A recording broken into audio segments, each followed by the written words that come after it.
We all know the importance of blogging for all industries, but this is especially true for those who are health coaches, weight loss coaches, doctors, dentists, eye doctors, you name it. Whatever health professional you are, blogging needs to be a part of your overall marketing strategy. Today, I speak with Christina Major, who takes us through all the steps and everything you need to know as a health professional to get on the blogging train. Episode 113 starts right now. Hey there, welcome to the Lora Shipman Show. We hang out here weekly to talk about things like social media, entrepreneurship, marketing, tools, strategies, tips, and it all starts right now. Hey there, before we get started with this show, I just want to share my passion with you. I love teaching people just like you how to master social media for business, breaking it down into easy to consume and easy to execute steps so that you can see immediate results. So whether you want to start a social media consultancy or grow your brand's presence on social media, I can help. I can help you get started and master all the things that you need to know. So I want you to go over to my website. It is filled with resources, tools, tips, and courses. Visit lorashipman.com. That's LORA shipman.com to get all the goods. Now you ready for the show? I know I am. Let's get started.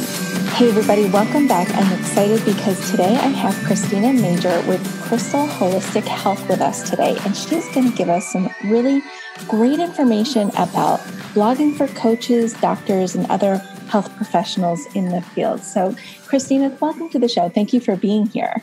Thank you for having me, Laura. I'm glad to talk to you. I'm excited to have you here. So tell us a little bit about your business and what you do before we get into all the good information. Sure. What I do is I specialize in helping health professionals produce blogs, emails, and different types of web copy so that they can present what they do in the best possible way and get clients that are perfect for them. That's great. That's fantastic. And I know a lot of people in this field struggle with writing a really good blog. That's one that's interesting and stuff. So tell us, if you could, like the good, the bad, and the ugly, like what are the things that people should be doing so that it's a really good blog for people to read and stay engaged with? Okay. One of the best things people can do is remember this is a conversation.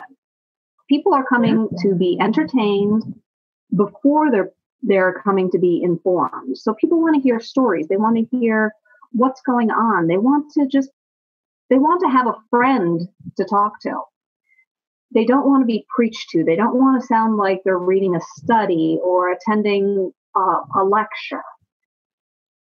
And of course, everybody has to be found. Mm-hmm. So if you don't have the right SEO and you're not actually speaking to your people and you're not using the right kind of keywords, nobody's going to read to begin with.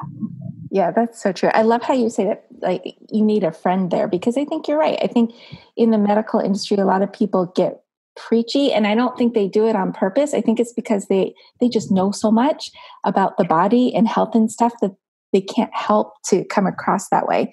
So besides like the obvious reasons of like SEO and stuff, why is it important for people in the health profession to have a blog? Mostly to be found and to touch and interact with their ideal clients. There are millions of health professionals. It's going to surpass 1 million health coaches alone.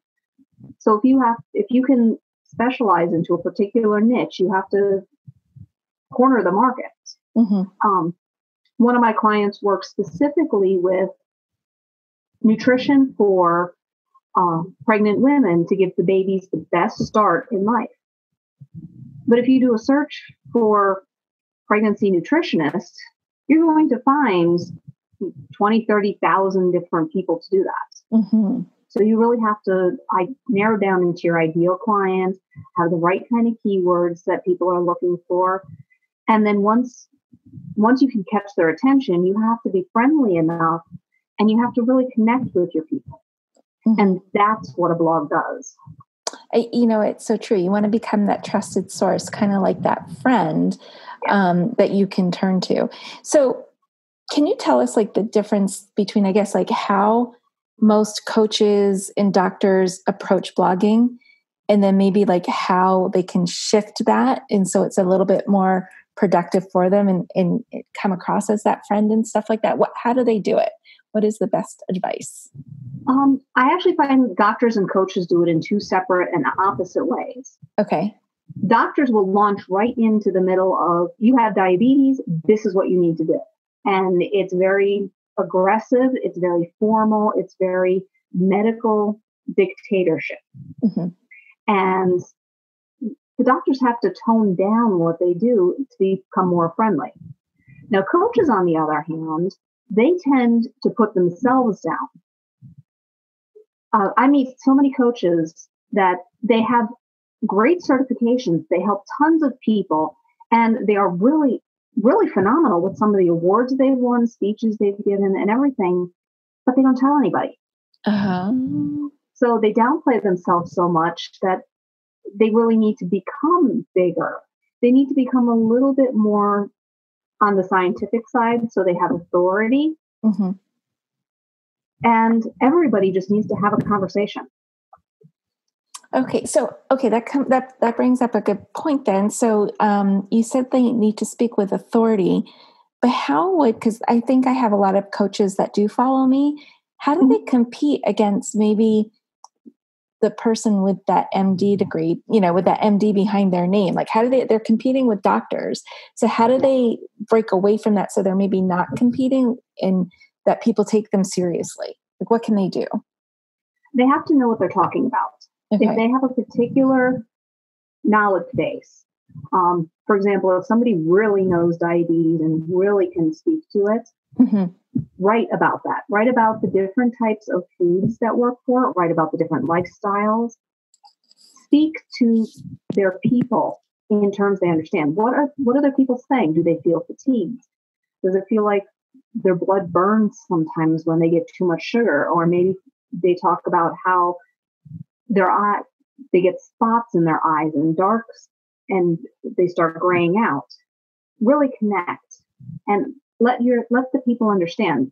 And that's where stories come in. As the stories are being told in the blogs, people say, oh yes, that is me. Exactly. This person knows me. And that is what differentiates them from the doctors who know what's going on in the body physiologically. But if they don't communicate that they understand what a person is going through, they're going to lose people. Okay, that's good. So when you're talking to these health coaches and telling them to blog and things like that, you want them to, I'm assuming, bring in as much personal experience as possible and kind of share a story, especially if they've overcome something in that space. Okay. Yeah, case studies are absolutely wonderful. Okay. Even fictional stories where people put themselves in the place of the fictional character, talking about how a person's feeling, their fears, their anxieties, it really connects because it shows that they can help people. And when I'm writing for my clients, I ask them about these stories. I ask them what their clients are saying, what kind of testimonials they've gotten, what are they really connecting with their clients with? What are the words being used? Mm-hmm. So I can put that into the blogs, and then we start telling stories. That's really good. And I think a lot of times, I know sometimes I always hear the word storyteller, and I think to myself, I'm not a storyteller. I'm not good at creative writing and all that stuff. Do you really need to be good at creative writing, or what does it really mean to tell a story? Telling a story just means that you catch somebody's attention and you can keep it. Mm-hmm. So that could be allowing a person to really feel what's going on. It could be a mental exercise that people are identifying with. Mm-hmm. It could be something a little bit more intellectual. Mm-hmm. There's also the aspect of actual grammar. Okay. It does need to read properly. Right. And a lot of people who've gone through any kind of scientific or medical education were taught how to do lab reports. And in live, of course, you are meant to be absolutely dispassionate, no emotion whatsoever, and everything is in the passive voice. And as you're telling a story, the passive voice doesn't work. You need to tell a story. You need to engage with people. You can't say the story is engaging or this person is feeling tired. Mm-hmm. That it doesn't have the same impact. Do you feel tired? Mm-hmm. Are you running on low energy?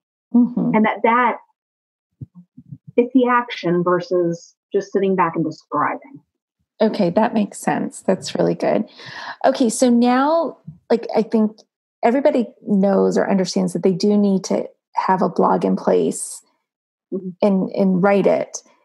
Do you have any sort of, I guess, tools or tips that they can use to put it together so that they have like a whole plan? And I guess before you answer that, my question would be, how often should someone be blogging, do you think, in this profession? It really depends on their level of engagement. Okay. On the search engine side, Mm-hmm. they really like to see something updated and changed within your website every week to 2 weeks. Okay. If you leave things go longer than that, then they start wondering, is this person even active? Mm-hmm. And if people are going to your website and they're looking at a blog and they see, April 29th, 2018, all right, well, that was the last time they were active. Is this person actually still doing things? Yeah. So on the search engine side, once every week to every other week should be a minimum. Okay. At the very least, once a month. Okay. Ideally, for most coaches and doctors, once a week. Mm-hmm. Shows activity, interest, and that you're keeping up on modern times.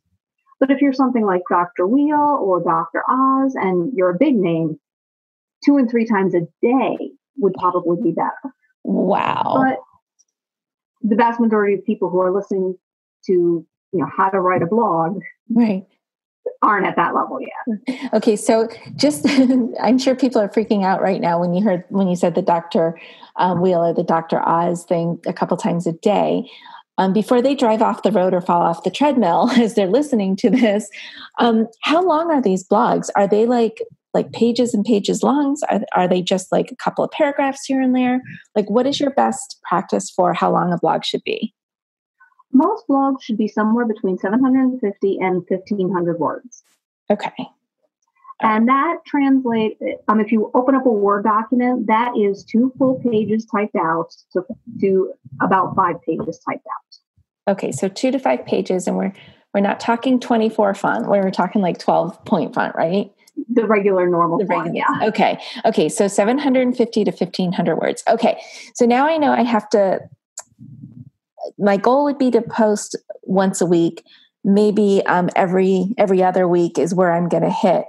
And I know I need to come between 750 and 1,500 words. How do I put that out in a plan? Like, what does a good plan look like for me? Like, how do I put that together?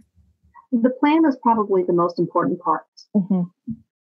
As business owners, we should already have a marketing plan in place. Mm-hmm. How we're going to reach people, what channels we're going to use, what we're going to spend, how we're going to talk.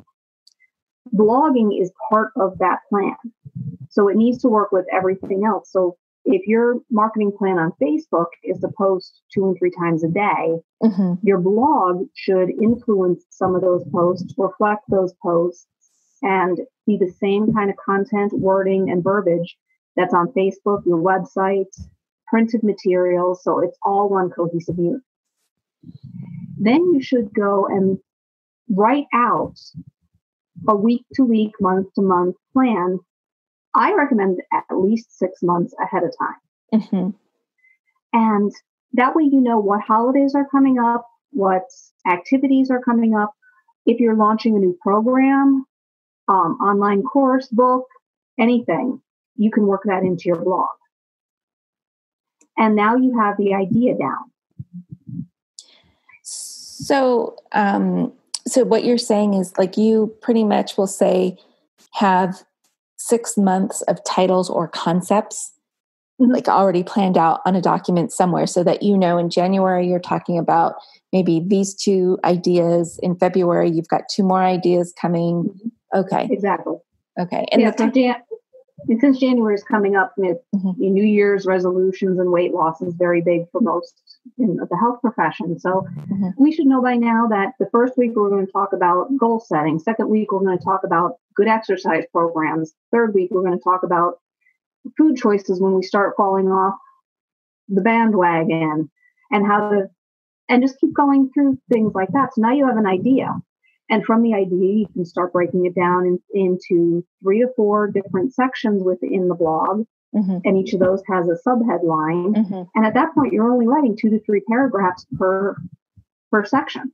And it's funny because I always talk about repurposing, and I usually like to start with a blog. And then take that blog and break it down into social media posts. That's just like how the social media manager in me thinks.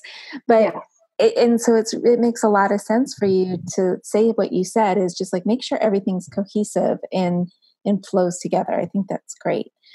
Is there anything else that you wanted to add to like the marketing plan at all? Like what needs to be involved there? Do we cover everything? The only other thing I would say was make sure that your blog has a goal. Okay. Why are you creating a blog? Is it to get people to schedule appointments with you? Is it to get them to read something else, to download a free gift? What's the point? And have that be consistent through the entire blog. Okay. All right. Good. Sounds good. So what if this sounds like overwhelming to somebody and they just can't hit like that 750 to 1,500 words and they can't do it twice a month, let alone once a week? Like, where do they turn and what makes sense? There are a lot of people online that do freelance writing. You can find people through the website Fiverr who will do these posts. You basically tell them what to do. They churn out a content mill. I don't actually recommend going by the cheapest price. Okay. Because you do get what you pay for. Yeah. People like me do charge a lot more for blogs, but we help manage the content plan. We make sure it all flows together. It's all reflecting back on the website, that we know what we're doing, how it's linking, and the goal. Most of my clients, they want people to sign up for at least a free session with them. So that directs everything within the blog. Okay, that makes sense. What about doctors, though, going after the freelancer? Is that something that you recommend? Anybody who doesn't want to write their own blog should hire somebody to do it, and somebody who knows what they're doing. Okay, that's good. Because that's important. So it's not, so that's good that you recommend freelancing. It doesn't have to be as overwhelming as people make it out to be. And I honestly think 2 pages on any topic is fine, because you could probably even do a series and go deeper. So definitely. So is there any other items or things that we didn't maybe cover that you would want people to know about when it comes to blogging for the health industry? I spend about an hour to 2 hours a day reading different health blogs, news items,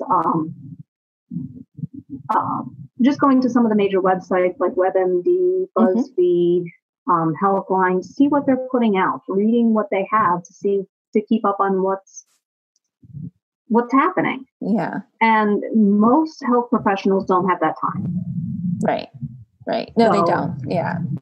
So to depend on somebody like you is like ideal. Yes, because I do it all, and then I have my dozen clients that I can now put all that information into all of them. So how did you get started doing health blogs or writing for the health industry? I started Crystal Holistic Health in 2010 as a nutritional consulting company for one-on-one with people with diabetes and heart disease. I did that for 8 years, and I started to get burned out. I did all right, but I really didn't put much effort, and I didn't put hardly any effort into my blog at all. Around that time, somebody came to me and said, I really enjoy what you write. Do you want to write something for me? Mm-hmm. And so I did. And it got them clients. Wow. And so we kept doing it. And then they referred somebody, and then they referred somebody, and it just started building. And then I realized that I was making more money writing for other people than doing the one-on-one. So I evolved into writing as full time. So I started putting more work into it. I figured out what the SEO needs to be. I figured out how to lay out things. Mm-hmm. And I took my own courses in how to write properly. And from there, it just got better and better. And now I have a predictable system that I can put out all of this information, make it unique, make it personable, and it works for my clients. They get more people in. And because they're helping more people, I'm helping more people. Yeah, absolutely. So if somebody wanted to check out like maybe a blog post or what you do you have a website or something you can send somebody to that they can check out? Yes, crystalholistichealth.com. And I have examples of published articles on various websites of my clients, including one that was picked up by Google Health News and ran there for a couple of days. And it shows some of the variety within the health field that I've done, all the way from helping CBD companies through health insurance, alternative providers to just straight doctors and coaches. Very cool. Okay, so I'll put that in the show notes so people can check that out. And you have a new book coming out, don't you? Yes, I'm currently in the end stages of getting a book published on how to write health blogs. So a lot of this information is expanded and put into writing. There are exercises on what people can do to analyze their own blogs and see what they're missing and what they could put in. And then a step-by-step plan on how to write your blog and to do the marketing behind it and put that work into it to make sure it is a cohesive unit. Oh, wow. So when do you think that will be ready for purchase, like for people to get it? By the end of the year. Really fantastic. Okay. Yes. And will it be available on your website? Yes, I'll be putting it on my website, and I'm working to get it onto Amazon. Fantastic. Well, congratulations on that. That's going to be a huge resource for so many. I mean, Yes. It really is. Even for people who aren't in the health field, I kind of feel like you could apply it to almost any industry, my guess is. Yes. All industries have their own little quirks in them. Sure. But the basic principles are the same. Yeah. All right. So that's cool. So before we're just about ready to finish up, is there anything else that you wanted to let our listeners know about blogging? I think it's great. If you put the work into a blog, it really does work for you. If you don't have the time, or you hit that writer's block, or you just feel you're underselling yourself, that's where you would contact somebody like me, and I would be able to do that for you and get the information out consistently. And that helps propel my clients into better businesses. Fantastic. Now, are you on social media anywhere that people can follow you? Through my just my website at the moment. Okay, great. Well, thank you so much for joining us today. I'm so excited that we have this time to talk together, and great information. And I think this is going to help so many people. All right. Thank you, Laura. I appreciate you taking the time with me. Hey there, I just want to say thank you for spending time with me here today. I know your time is super valuable, which is why I am dedicated to providing lots of usable, actionable information in the shortest amount of time possible. Before you go, please don't forget to hit that subscribe button so you don't miss a future episode. And if you have ideas or topics you would like me to cover in an upcoming show, let me know about it in the comment section provided.